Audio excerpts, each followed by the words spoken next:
Está tu pantalla, José.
Bien, entonces, bueno, pues ¿me escuchan bien? ¿Me logran escuchar bien? Sí, José. Vaya, Sí, está. todo perfecto. En caso de que haya interferencia, me comentan porque ahorita no tengo el cable que siempre uso. Mi roomie no está y él es el que siempre me lo presta. Entonces, pues vamos a comenzar. Entonces, nada más déjenme quitar algún ruido que pudiese tener aquí yo extra para no interferir con la clase. Y bueno, pues ahorita ustedes están viendo el manual con el que nosotros trabajamos y el manual que pues con mucho gusto lo hice para ustedes.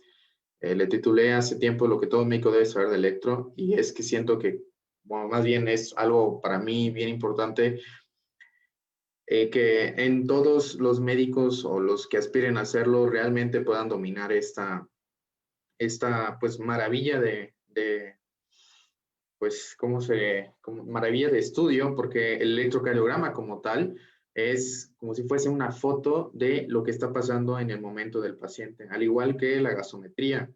Entonces, nada más déjenme como que silenciar a algún compañero de ustedes y listo.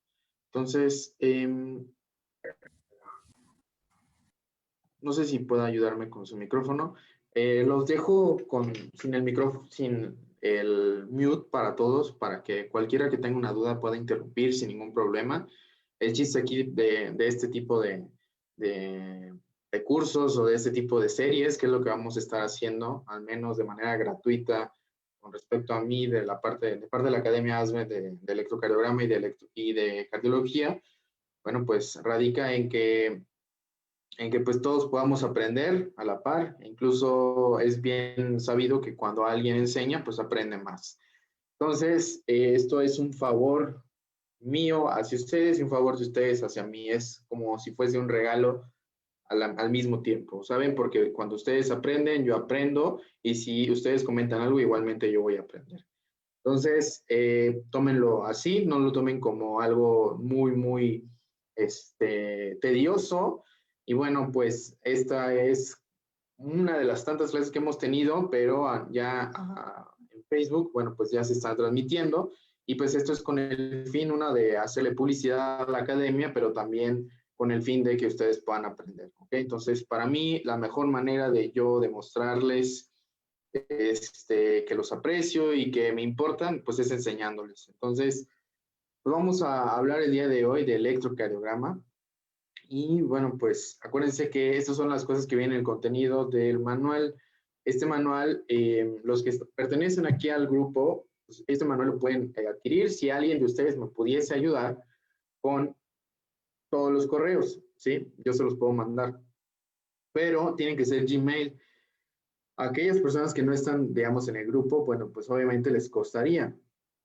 En realidad, mi interés con esto no es nunca lucrar con este manual, porque siento que esto debe de saberlo cualquier médico y cualquiera que aspire a hacerlo, como les comento. Entonces, mi interés es de que más personas se puedan unir a pues a este foro y de hablar de electrocardiograma y de cardiología como tal. Y bueno, si alguien de ustedes del grupo me puede ayudar con todos los correos que se mandaron en un drive y lo pone como, bueno, compartir hacia esas personas, pues en verdad les agradecería mucho, porque sí es un poco tedioso. Entonces, bueno, pues el día de hoy les tengo una parte extra, además de esto.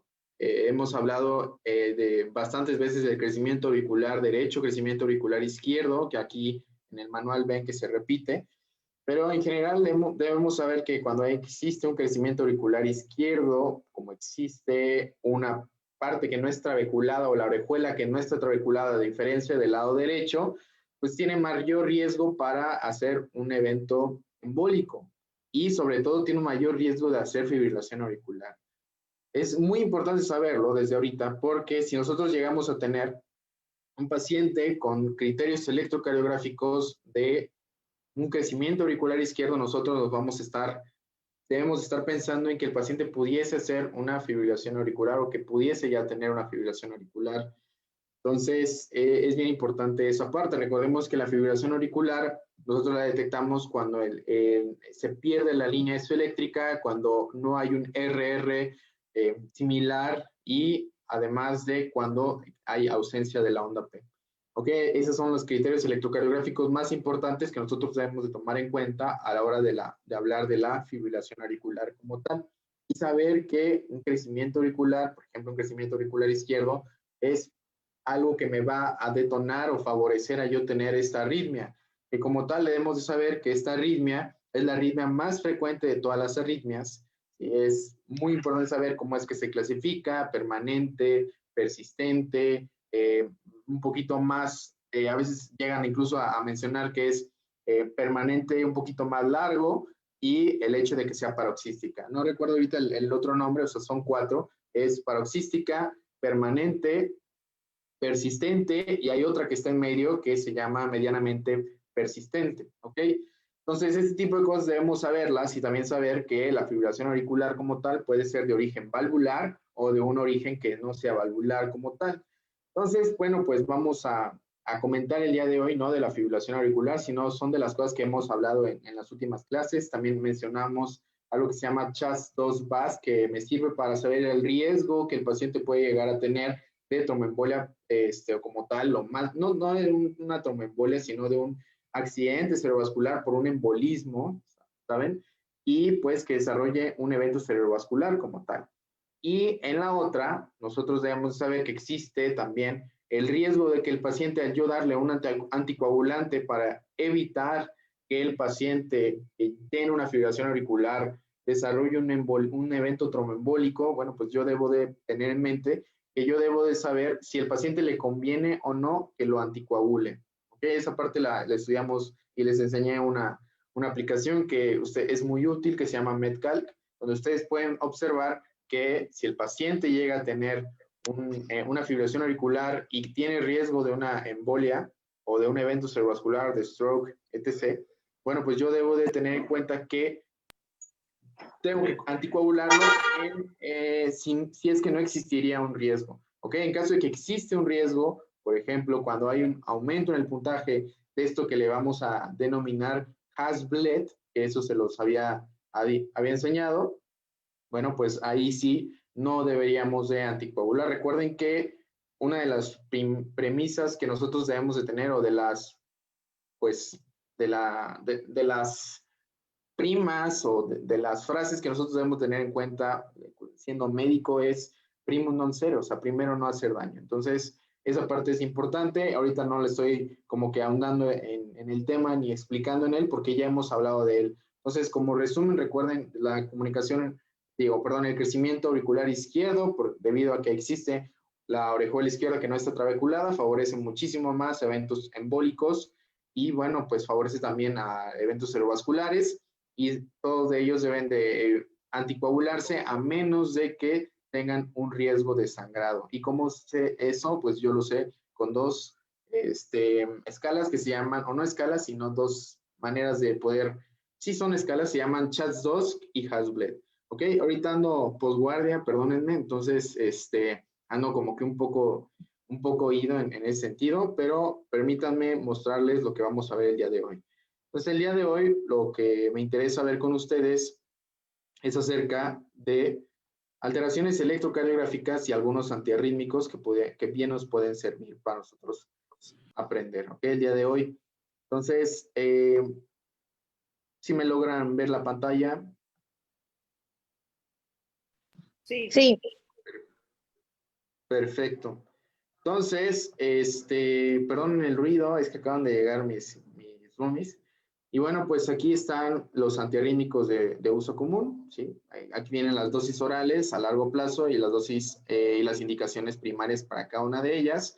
Ahorita no vamos a ahondar en ello, porque lo que más me importa en un inicio no es que se aprendan las dosis, sino que recordemos esta parte importante de la cual hemos hablado últimamente. Y estas son las fases del ciclo cardíaco, ¿sale? Recuerden que son 5 fases y que las vamos a obtener en fase 0, 1, 2, 3 y 4. La fase 0 va a contar como una fase.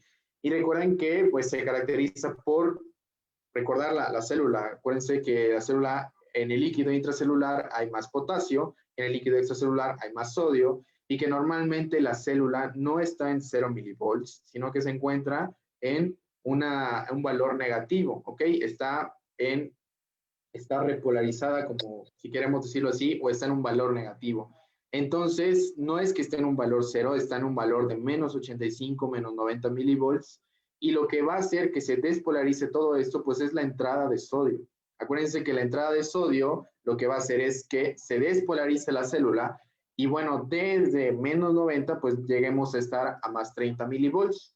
Recordemos que la fase 1 pues está caracterizada por, digamos, ese arrepentimiento de la célula o de los electrolitos de, oye, me salí, y el potasio, bueno, pues el potasio que lo que va a hacer es regresar, pero de una manera leve, junto con el cloro, y bueno, pues eso va a ser la repolarización inicial.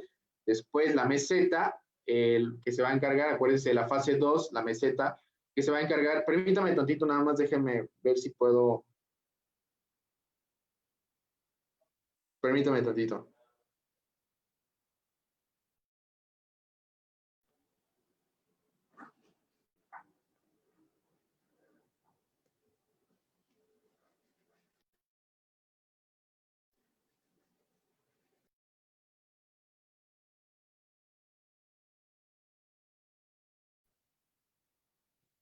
Ya está. Entonces, la fase 2, que es la de meseta, que se caracteriza por la contracción.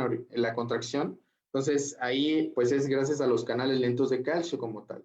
Y la fase 3 de respolarización es debido ya, obviamente, ya a la entrada de todo el potasio. Y la fase 4, pues es una fase donde existe actividad de la bomba sodio potasio ATPasa. Esto ya lo hemos explicado y hemos hablado de él. Igualmente se puede ilustrar en la siguiente imagen.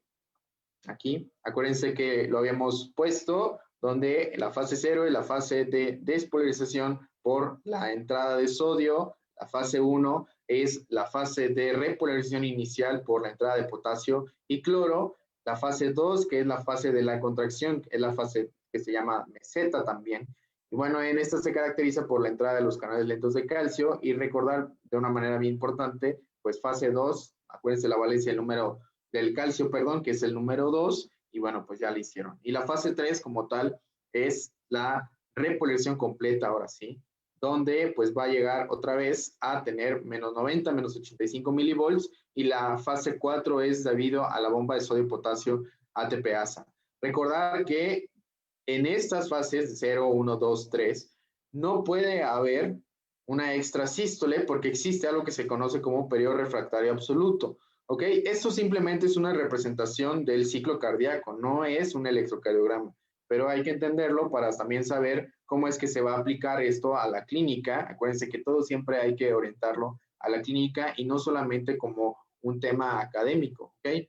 Entonces, aquí en periodo refractario absoluto, bueno, pues aquí lo que debe de quedarnos bien claro y no debe de olvidarse es que aquí jamás pueden haber extrasístoles como tal, ¿ok? Pero donde sí pueden haber extrasístoles es en este periodo refractario relativo, que es la fase final del periodo 3 y el inicio del periodo 4. Ahí sí que es verdad que puede haber una extrasístole, ¿de acuerdo? Entonces, para que lo tengamos como que de refresco. Y bueno, pues aquí nosotros podemos ver en esto, pues, una representación pequeña de los grupos, ¿sale? Entonces, ¿cuál es el grupo 1? Bueno, pues son los que van a actuar bloqueando los canales rápidos de sodio. El grupo 1 de los antiarrítmicos son esos que actúan bloqueando los canales rápidos de sodio, es decir, que actúan en la fase 0. ¿Ok? Entonces, esta es una pregunta que normalmente se nos va a hacer. Nosotros debemos de saber cuáles son estos. Y bueno, todos son inotrópicos negativos. Cuando hablamos de esto, debemos de recordar que al hablar del inotropismo, pues estamos hablando de la contracción cardíaca. Entonces, recordar, al menos, lo voy a escribir aquí abajo, recordar que nosotros tenemos algo que se llama inotropismo, bueno, que el corazón tiene inotropismo, tiene cronotropismo, tiene algo que se llama lucitropismo y tiene algo que se llama dromotropismo. ¿Ok? Estas características que ven aquí de dromo, ino y crono, bueno, pues estas se ven afectadas cuando existe una activación del sistema nervioso simpático.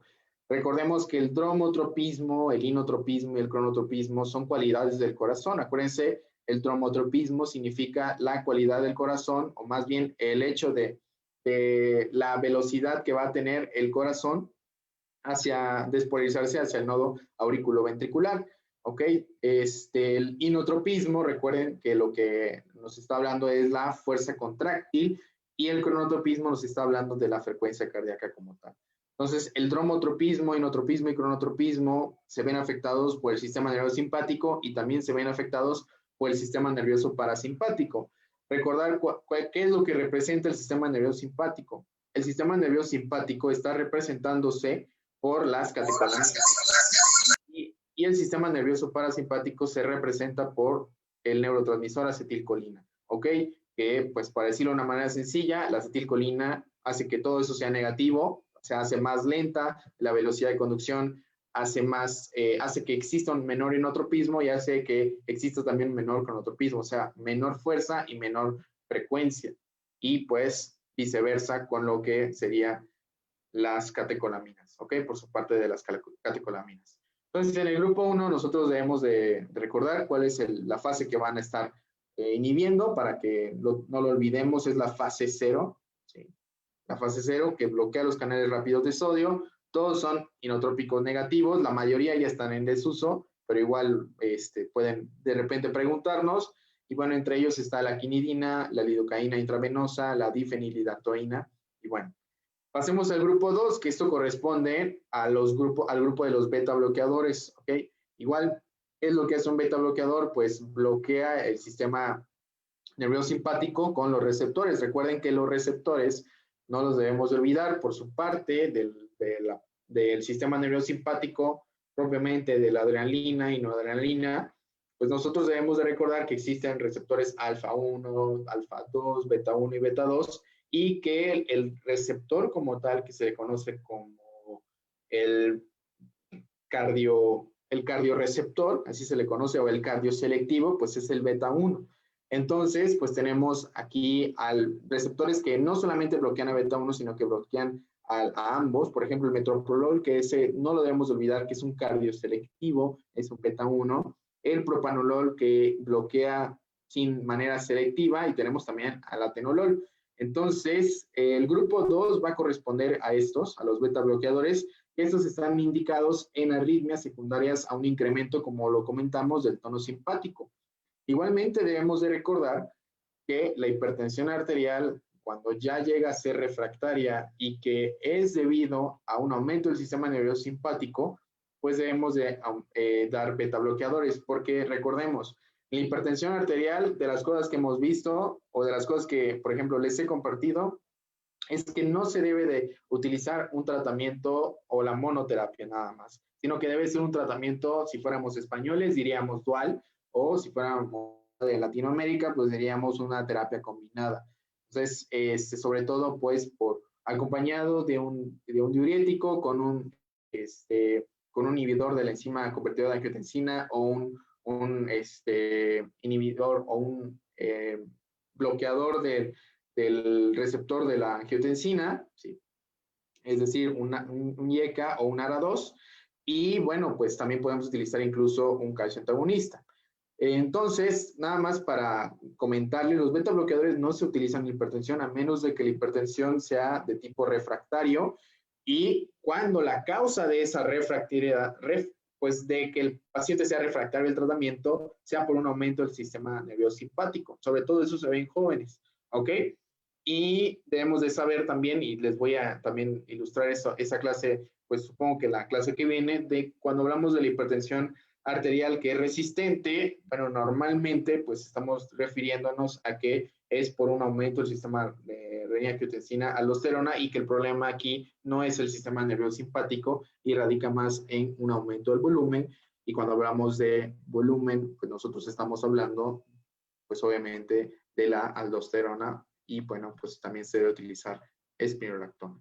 Entonces, nosotros debemos de recordar esa parte. Entonces, están indicados en arritmias secundarias a un incremento del tono simpático y en arritmias que están asociadas a una isquemia miocárdica. Por ejemplo, hay arritmias que se van a favorecer debido a un evento cardiovascular, un SICA, un síndrome isquémico coronario agudo con elevación del segmento ST, y bueno, pues la principal que pudiese verse, pues es también la fibrilación auricular. Entonces, además de utilizarse,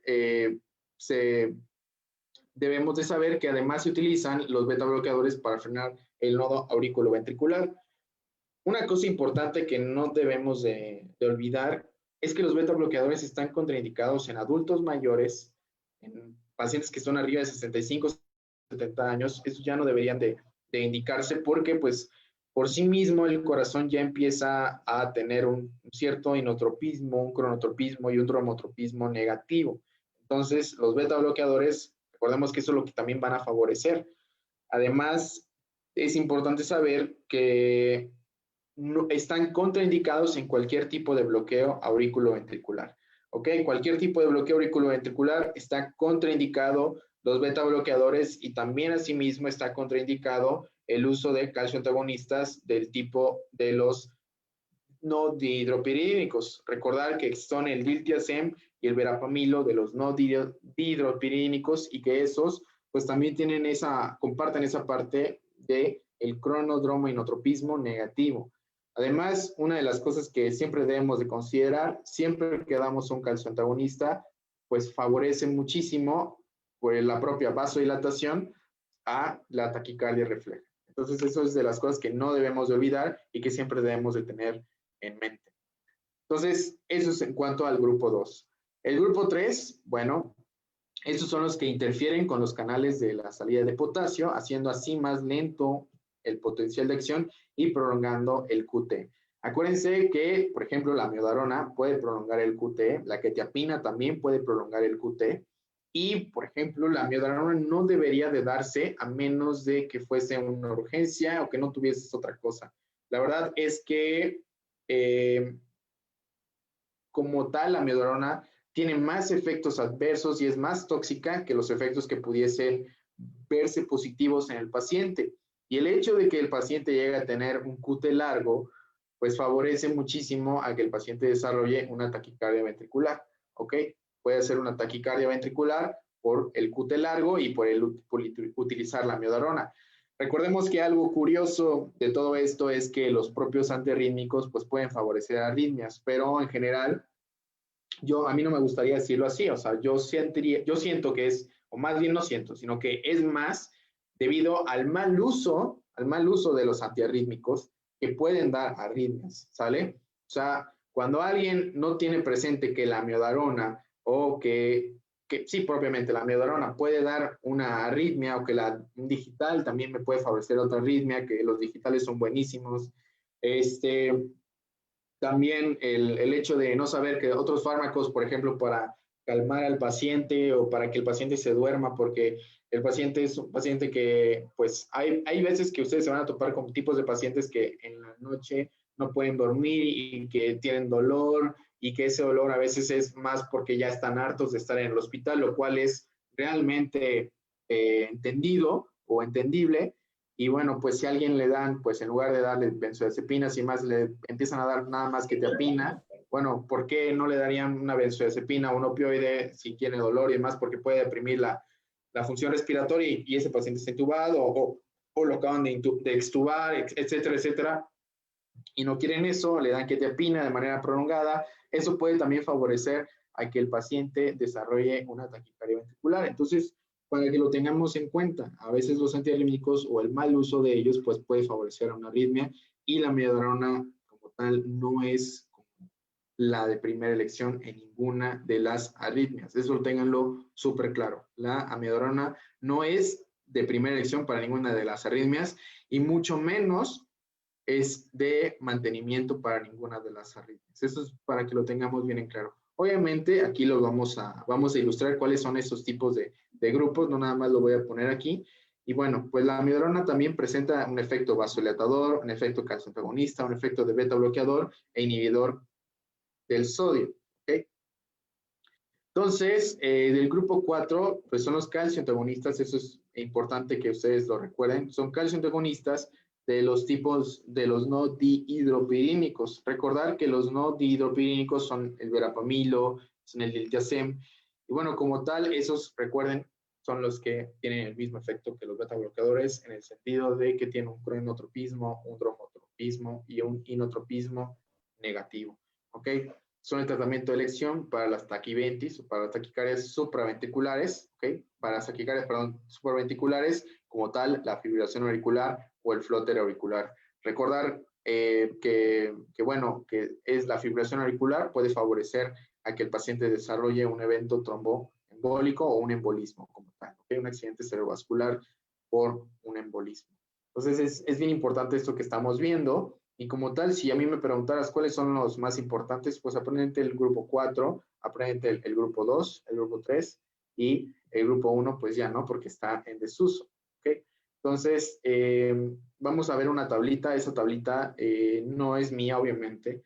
¿Sí? Pues obviamente la tomé de un buen manual que se llama MIR.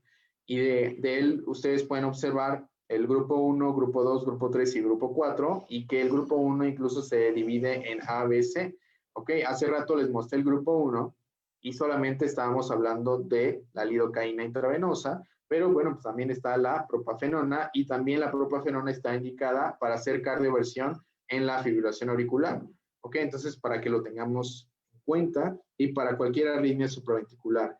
Recordemos que hemos visto arritmias supraventriculares y que les había hecho una tablita de las arritmias supraventriculares.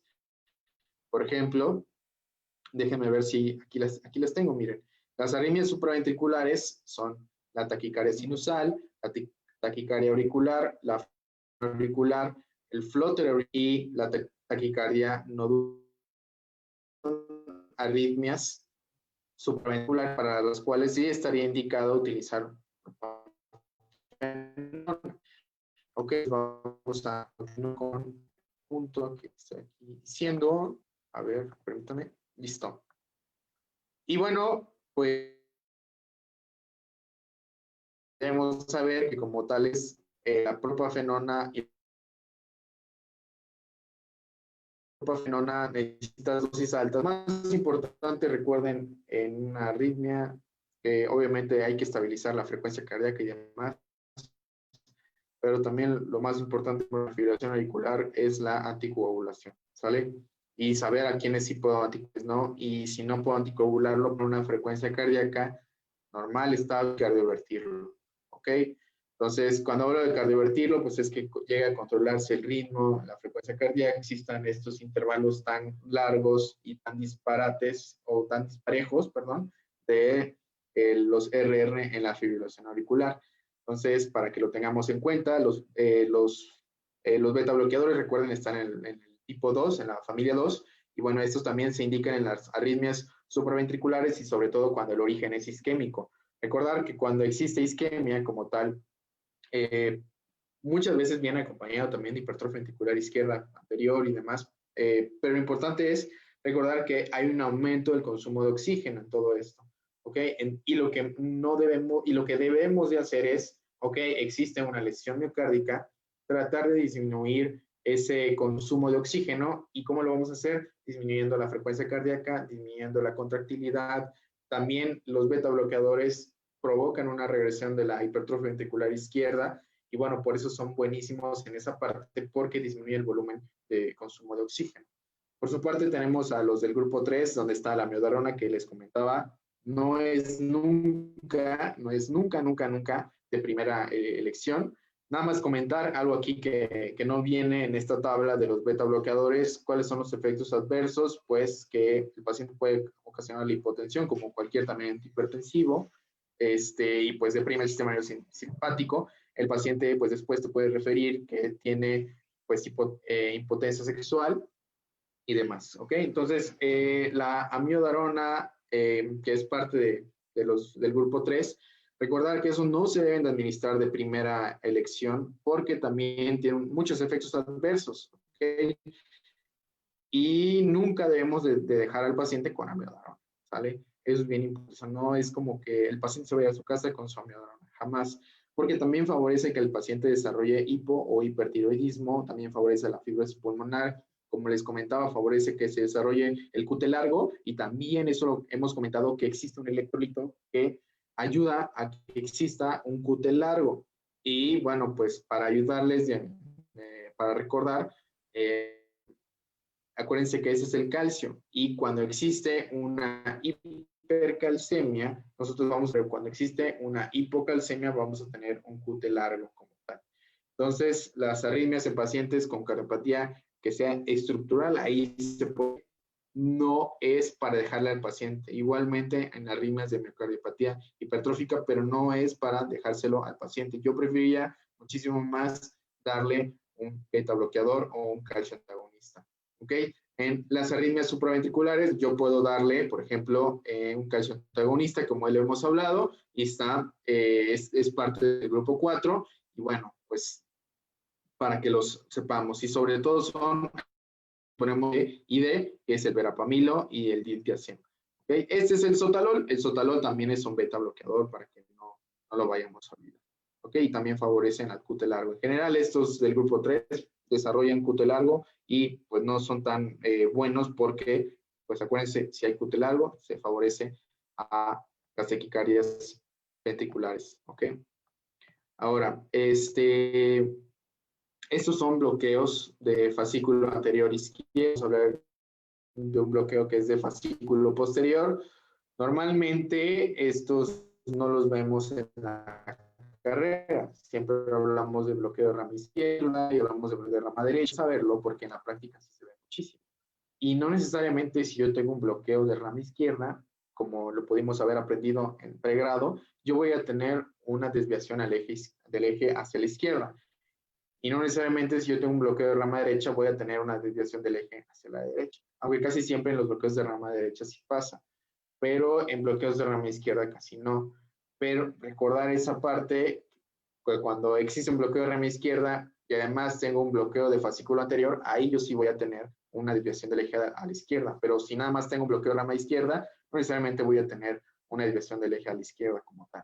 En donde sí siempre vamos a ver lo de la desviación del eje, es cuando nosotros estemos hablando de una hipertrofia ventricular izquierda, de una hipertrofia ventricular derecha, por su parte izquierda, cuando el eje se va a desviar a la izquierda cuando existe una hipertrofia ventricular izquierda, y si tenemos una hipertrofia ventricular derecha, pues se va a ir pues, a este lado, a la derecha.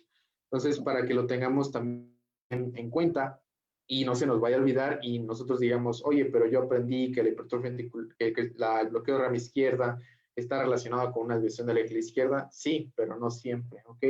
No siempre, y esos no siempre son muy importantes a la hora de evaluar un electrocardiograma, y no, cómo lo vamos a juntar o cómo es que lo podemos aprender o aplicar, bueno, es que cuando ya vemos un bloqueo de fascículo anterior, bueno, pues ya podemos tener una desviación del eje a la izquierda, que es lo que les vengo a mostrar el día de hoy.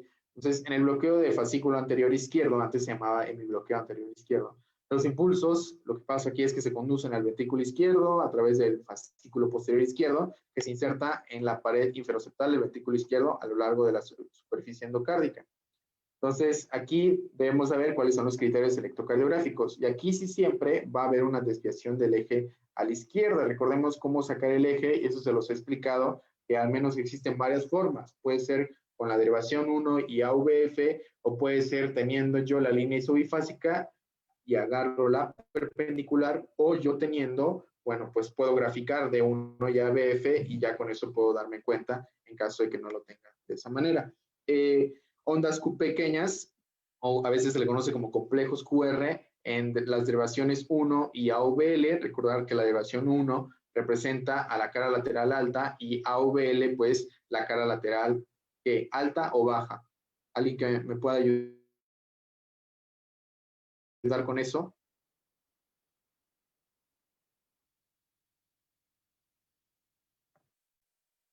¿Alguno de ustedes que me pueda ayudar con las ondas Q pequeñas? O sea, digo, con la derivación de 1 y AVL, y recordarme AVL, qué cara está representándose, una cara lateral alta o cara lateral baja.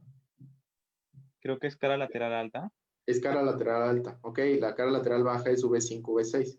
Entonces, bueno, en general, ¿para qué nos puede servir el saber bien las caras? Pues decir, ok, en la cara lateral alta yo voy a ver unas ondas Q pequeñas, ¿ok? Y en D2, D3 y AVF, que si recordamos, esto está representado por qué cara. ¿Alguien me puede recordar qué cara? La inferior, Exactamente, entonces nosotros decimos lateral alta y la inferior y la desviación del eje a la izquierda están involucradas en esto, y bueno, en la cara inferior nosotros vamos a ver unas ondas S profundas y R pequeñas, ¿ok? Entonces vamos a verlo, y teniendo en cuenta que en mi bloqueo de fascículo anterior izquierdo, o bueno, de un bloqueo de fascículo anterior, yo voy a ver, tengo que observar en la cara lateral alta y en la cara inferior y lo del eje. Y también, bueno, pues aquí la duración del QRS es normal o ligeramente prolongada. El tiempo de pico prolongado de la onda R en AVL, el aumento del voltaje del QRS en las extremidades, y bueno, aquí yo lo puedo observar. Entonces yo observo de este lado izquierdo, permítame tantito, de este lado izquierdo, yo estoy observando la cara inferior, ¿ok? En D2, D3 y AVF. Entonces, como lo estábamos mencionando, si nos regresamos tantito,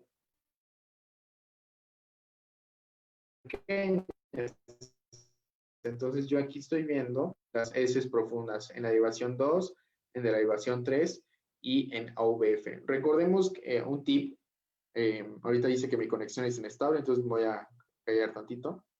Bueno, ya. Recordemos que cuando tenemos un QRS, no es que vamos a tener que estar contando, yo también cometí ese error, era de que, ok, primero esta primera línea es Q, esta es R y esta es S. No, eso no va, no es así. Si yo una de abajo, estoy hablando de una deflexión hacia arriba, bueno, si yo veo una onda positiva, yo estoy hablando que es un R, ¿ok? Las ondas Q jamás vamos a verlas como que muy, muy grandes. Incluso en parejas de acá están tan grandes, ¿ok? Entonces, lo tengamos en cuenta y perdamos ese miedo de poder evaluar el QRS, ¿sale? Entonces, en el QRS nosotros estamos viendo unas ondas S profundas, aquí en derivación 2, en derivación 3, en AUF, que es cara inferior, y bueno, pues ahorita hablamos de lo de la desviación del eje a la izquierda, pero bueno, pues regresemos ahora a la parte de la cara lateral alta. Y de la parte de la cara lateral alta, como estábamos mencionando, aquí lo que van a ver son ondas R altas, ¿ok? Entonces, estas cosas que estamos viendo aquí son Rs altas, ¿ok? Entonces, recordar que esto nos va a ayudar a hacer nuestro diagnóstico anterior izquierdo y que además nosotros podemos estar observando en DF, si nosotros hacemos lo del diagramita que en su momento les enseñé, pues D1 nos está apuntando que es positivo y OBF que es negativo. Entonces recuerden que para que sea positivo y positivo y yo me posicione en el cuadrito que les había enseñado, yo estaría entre 0 y 90. Ok, eso es de la manera sencilla, pero pues como voy para arriba y pues estoy del mismo lado izquierdo del corazón, entonces yo tengo un eje desviado a la izquierda. Ok, esas son maneras que les he enseñado, no estoy andando en eso porque ya hemos hablado bastante de ello. Ok, entonces para que lo tengamos ahí como que en cuenta. Ahora, así es como yo vería un bloqueo de fascículo anterior. Entonces, ¿qué es lo que yo debo de recordar en este tema del bloqueo de fascículo anterior izquierdo? Bueno, yo debo de recordar ciertas cosas, y estas ciertas cosas son, la primera, yo voy a observar una desviación del eje a la izquierda. Puedo utilizarlo de con la facilidad de lo de D1 y AVF, ¿de acuerdo? Que eso, si apenas eres nuevo en el curso y te quieres integrar, pues manda un mensaje y cumple todos los requisitos que habíamos pedido que compartieras pues nuestra página, que le dieras like y bla, bla, ¿ok? Y obviamente ustedes, todos ustedes que están aquí conmigo ahorita, pues tienen gratis el manual, que igual, o sea, sí me costó trabajo haberlo hecho, pero en verdad, pues es con mucho cariño para mí y como siempre les he comentado a todos los que les he dado clases, o al menos a las personas cercanas a mí, yo les he dicho que la medicina es una constante lucha contra la ignorancia. Entonces, pues yo apoyo yo estoy en contra de, bueno, pues yo estoy a favor de la enseñanza y de que ésta sea buena, ¿ok?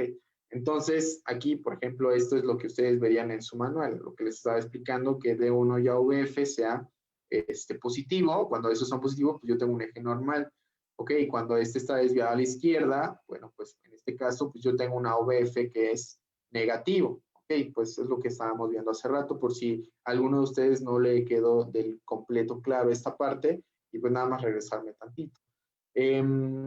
Ahora, una de las cosas que, además del bloqueo de fascículo anterior izquierdo, que me gustaría comentarles, es el bloqueo de fascículo posterior.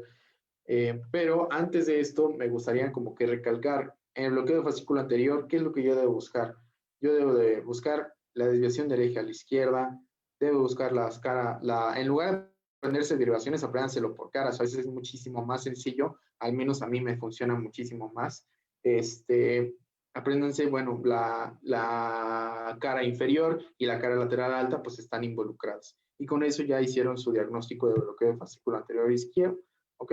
Entonces, pues es esto, ¿ok? También puede existir un tiempo pico prolongado de la onda R, que es esto, como lo estamos viendo aquí, que lo hemos puesto en los criterios electrocardiográficos, un tiempo pico prolongado en la onda R en AVL, ¿ok? ¿Y esto qué se refiere?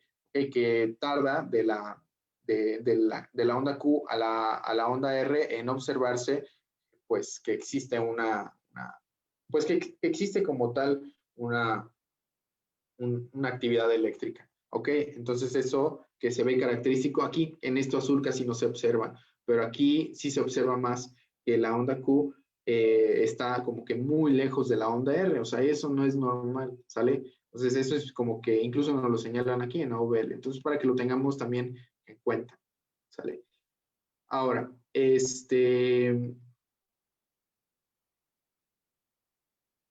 que están viendo aquí, permítanme, déjenme hacerlo más chiquito. Listo. Esto que están viendo aquí, ¿alguien me puede dejar de rayar, por favor?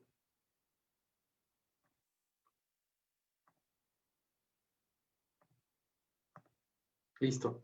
Entonces, eso que ustedes están viendo aquí, pues es como ven el electrocardiograma. Obviamente, ustedes no ven el electrocardiograma, pues así como lo vimos acá. O sea, ustedes lo van a ver pelón y no van a ver manchas azules, no van a ver manchas rojas, no va a ver nada de eso, porque ustedes tienen que hacer el diagnóstico. Entonces, aquí lo que nosotros podemos ver es que en la cara inferior, o sea, en la cara inferior se las voy a señalar con color azul. Permítanme. La cara inferior se los voy a colocar con la cara azul, con el color azul, y la cara anterior alta se las voy a señalar con color rojo. Lateral alta, perdón. Entonces, recordemos los criterios electrocardiográficos, que esto es sencillo porque van a estar aquí. ¿Ok? Entonces, yo recuerdo que en la cara inferior son las S profundas, ¿vale? Y eso lo estamos viendo aquí. Y en la cara superior, bueno, en la cara lateral alta, perdónenme, yo veo las ondas R picudas o veo las ondas R altas, ¿sale? Se dice más altas. Y también yo observo aquí el tiempo de flexión, que lo que tarda de la onda R, perdón, Q a la onda R, lo que estuvimos hablando hace rato, el tiempo pico prolongado de la onda R.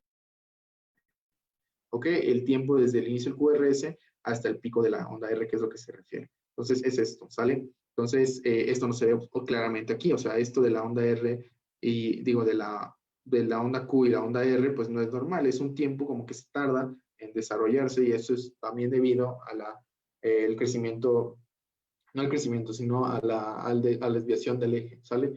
Entonces, para que lo tengamos en cuenta. Ahora, el bloqueo de fascículo posterior izquierdo, que es lo que vamos a hablar ahorita. En el bloqueo de fascículo posterior izquierdo, antes llamado mi bloqueo posterior izquierdo, los impulsos se conducen al ventrículo izquierdo a través del fascículo anterior izquierdo, que se inserta en la pared lateral superior del ventrículo izquierdo a lo largo de la superficie endocárdica. Ahora, en esto, pues los criterios son diferentes, ¿ok? Aquí, como les comento, pues el eje va a estar desviado a la derecha. Ahora, las ondas R son pequeñas, con ondas S profundas, en derivaciones de 1 y AVL. Igualmente, yo estoy viendo que cara lateral alta y ondas Q pequeñas con ondas R altas, o sea, los complejos QR, en las derivaciones 2, 3 y AVF. Entonces, yo pues claramente digo, pues este tema al final es muy sencillo. Lo importante aquí es que tal vez no lo sabían, ¿ok? Y eso es de las cosas que yo quiero que ustedes se lleven siempre, o sea, siempre se lleven nuevas cosas. Si algo no aprendieron durante clase, créanme que perdieron su tiempo. Entonces, aquí yo sé claramente que esto es dificilísimo o bueno, no dificilísimo, pero con frecuencia no se enseña en pregrado. La verdad, lo desconozco por qué, pero bueno, pues en estos son importantes porque son muy comunes también y porque se ven con frecuencia acompañados de bloqueos de rama, tanto izquierdo o derecho, o como hemibloqueos de rama derecha o izquierda. Y bueno, a veces nos podemos preguntar por qué el eje no se desvió como tal. Si es un bloqueo de rama izquierda, bueno, pues ahí ya tienen la respuesta. Entonces, la desviación del eje a la derecha, las ondas R pequeñas, ondas S profundas en la cara lateral alta, y yo veo ondas también con QR en las derivaciones de 2, de 3 y AVF, con unas en la cara pues inferior, yo lo voy a ver al revés de como yo lo veía en el bloqueo de fascículo anterior. Entonces, aquí lo importante es que las R's yo las voy a ver altas en la cara inferior, si lo quieren poner así, en lugar de poner todo este rollo, toda esta faramalla. A mí me gusta mucho esta faramalla, me gusta mucho leerlo así, porque también la cardiología tiene su parte estética, la electrocardiografía también tiene su parte estética y también la cardiología es muy elegante al explicar todo esto. Entonces, en esta cuestión, ustedes pueden poner, si les vale todo eso, digan, ok, ondas R altas en la cara inferior y ondas S profundas en la cara lateral. Y ya con eso, pues ya, se acabó el chanchullo. Y el tipo pico prolongado en la onda R igualmente, pero ahora no va a ser en AVL, sino que va a ser en AVF. ¿Ok? Aquí, en estos criterios, no existe evidencia de hipertrofia ventricular izquierda y no evidencia de ninguna otra causa de desviación del eje a la derecha. ¿Ok? Eso es bien importante.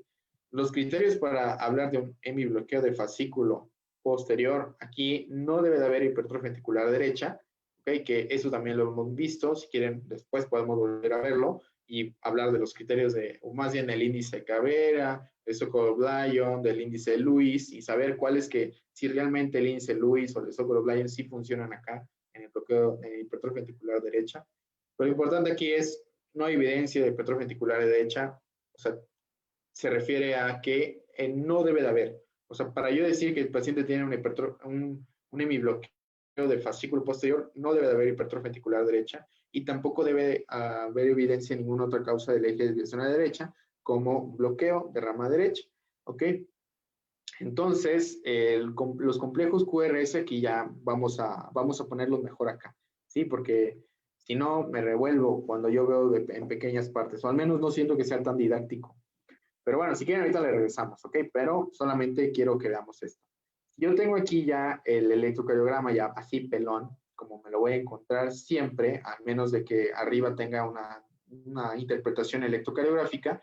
Bueno, pues aquí yo debo de acordarme que debo de saber la D2, D3 y AVF, que esto es cara inferior y la lateral alta, bueno, pues está en AVL y D1. Ahora, algo que sí he comentado varias veces y al menos lo comenté en las primeras clases, y vamos a regresar a hacer los examencillos que hacíamos ahí en Telegram, nada más que en verdad no había tenido tiempo, la página me puse como loco, bueno, no como loco, pero la verdad es que se complicaron las cosas y, bueno, un rollo, ¿no? Entonces, y además, pues estoy haciendo mi internado. Entonces, en la derivación 1, digo, en la cara inferior, recordemos que existe un concepto y este concepto se llama la dominancia, ¿ok? Cuando hablamos de dominancia, pues estamos hablando de propiamente algo anatómico, la dominancia del corazón. Entonces, la dominancia normalmente es derecha, pero puede ser izquierda, ¿sale? La dominancia derecha nos habla de que, a ver si alguien se acuerda, ¿de qué nos habla la dominancia derecha?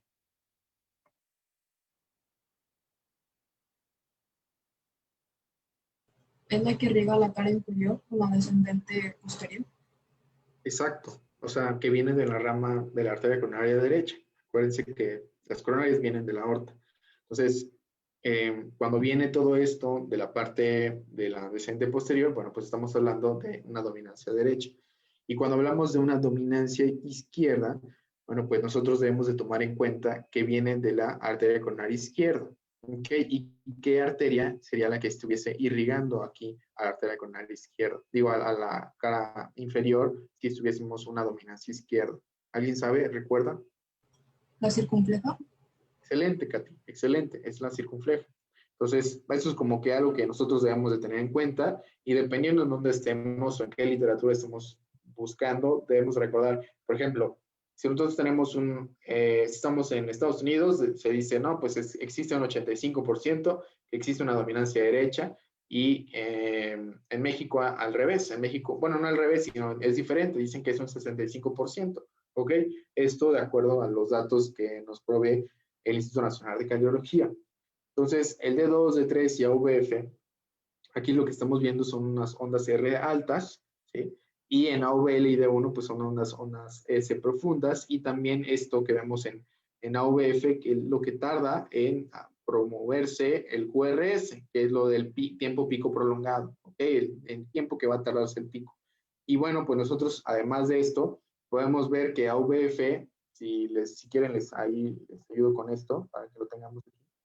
AVF lo tiene negativo, positivo, y D1 está negativo. Entonces, si yo hago esto, que esto pues lo hice en Paint, la verdad, sea, hace un chorro, lo hice en Paint, este dibujo que lo puedo, tal vez y lo vuelvo a hacer con la pluma, pero ese dibujo o sea, aunque lo vean ahí, créanme que me costó trabajo hacerlo porque, pues no soy el más lúcido con los dibujos ni nada. Sí me gusta dibujar, pero dibujo muchas tonterías. Entonces, desviado a la derecha, aquí yo lo que debo de saber, con esto, que así me lo decía mi maestro, en verdad, cómo lo extraño, él me decía, esto es como si fuera el mundo del electrocardiograma de Disney, así decía. O sea, él le ponía su apellido, obviamente. Se llama Dr. Maya. Entonces, aquí, bueno, pues claramente nosotros podemos ver que el D1 es negativo y el AVF es positivo. Y bueno, pues si yo lo paso de este lado, permítame, si yo lo paso de este lado, en esta diapositiva, pues yo veo que D1 es negativo. Entonces, pues ya tengo a mi desviación del eje a la derecha. ¿Ok?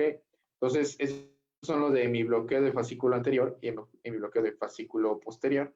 Ahora, vamos a hablar el día de mañana, a esta hora, a las 9 yo creo, vamos a hablar del síndrome de Wellens, ¿sale? Yo quiero hablar a las 9 para que sea más temprano todo esto.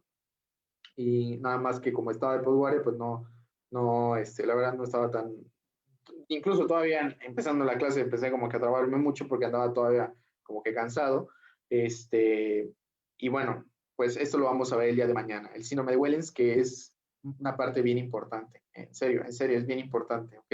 Esto puede ocasionar que el paciente tenga un extremadamente riesgo de infarto o el miocardio de la pared anterior, y también vamos a hablar de esto que está aquí puesto, que es el síndrome de Long-Ganon-Levin, ¿sí? O Long-Ganon-Levin, como quieran decir, y de la miocardiopatía hipertrófica obstructiva, que es la causa número 1 de muerte cardíaca súbita en atletas jóvenes.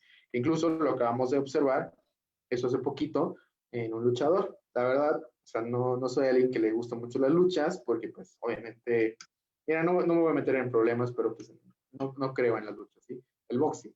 Pero el punto aquí es que pues esa persona pues se desvaneció, y bueno, pues lo más seguro que la causa número 1 de muerte súbita pues es la miocardiopatía hipertrófica obstructiva, que no es nada raro, ¿ok? Pero sí es bien importante saber miren, déjenme ponerles aquí viene. Les dice, significa, aquí no, aquí está, afecta aproximadamente 1 de cada 500 personas, o sea, es muchísimo, pero, o sea, no es que todos, o sea, no todos somos atletas natos, ni todos somos, ¿cómo lo pongo? No todos somos atletas de alto rendimiento. De hecho, pues ninguno de nosotros está diseñado para hacerlo, ¿sí? Entonces, nosotros éramos nómadas y pues hemos ido evolucionando, pero pues éramos nómadas y tampoco es como que estuviésemos corriendo maratones nada más porque sí, sino era para cazar, era para sobrevivir, ¿ok? Y bueno, no estoy en contra del deporte ni nada de eso, la verdad me encanta, me gusta mucho el fútbol, me gusta mucho el americano, me gusta mucho el básquet, ¿sí? Pero bueno, pues esa es una de las cosas importantes que tenemos que saber. Y bueno, pues todo paciente que sea, más bien todo atleta, yo consideraría que debe tener su electrocardiograma. O sea, en verdad tener un estudio electrocardiográfico, porque no es nada raro y estas muertes son evitables, ¿sí? Si no se lo expone al paciente a hacer tanto esfuerzo o a ser un atleta de alto rendimiento. ¿Ok? Porque esto no pasa así de la nada con el paciente que pues es todo pues así flojillo, que la pasa sentado, que está en su cuarto leyendo, dando clases, como yo. Y no, pues eso pasa con atletas. ¿Ok? Entonces, y bueno, pues nada más compartirles esto que están viendo aquí en pantalla, los cursos que vamos a tener este fin de semana. Aquí está el curso de cirugía y el curso de ginecología, ¿ok? En la siguiente, pues, en la siguiente foto, bueno, pues les muestro quiénes son los ponentes. Está Aranza María Pérez y el doctor Tomás Sandoval, ¿sí? Él es un médico pasante del Servicio Social en el Instituto Nacional de Cardiología, y bueno, Aranza, que va a dar el curso de ginecología, es el del Centro Médico ABC, ¿ok? Que los dos son grandes hospitales y los dos son además de ser excelentes alumnos, excelentes docentes, pues son buenas personas, ¿ok? Y bueno, pues, ¿qué incluye cada curso como tal? Bueno, pues cada curso incluye clases, pues las clases son en vivo, que duran 8 horas, el manual que es propio de nosotros, una aplicación de examen y un certificado por haber participado. Y bueno, pues los invito a que puedan comprar o adquirir esos cursos como tal. Y bueno, pues eso es todo de mi parte del día de hoy. Y cuando quieran o cuando gusten, bueno, pues ahí preguntan en el grupo o donde sea, si les gusta la manera de explicar y todo, bueno, pues también yo doy cursos aparte de gasometría y de bioquímica, etcétera. Y bueno, pues espero que tengan una buena noche y que la pasen bien.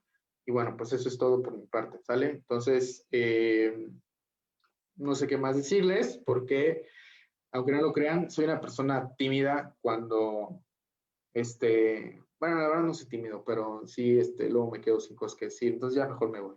Entonces nos vemos y Gracias. cuídense mucho, Que ¿sale? descanses. Gracias, Igualmente, José. no de qué, Igual, José, gracias. no de qué. Gracias.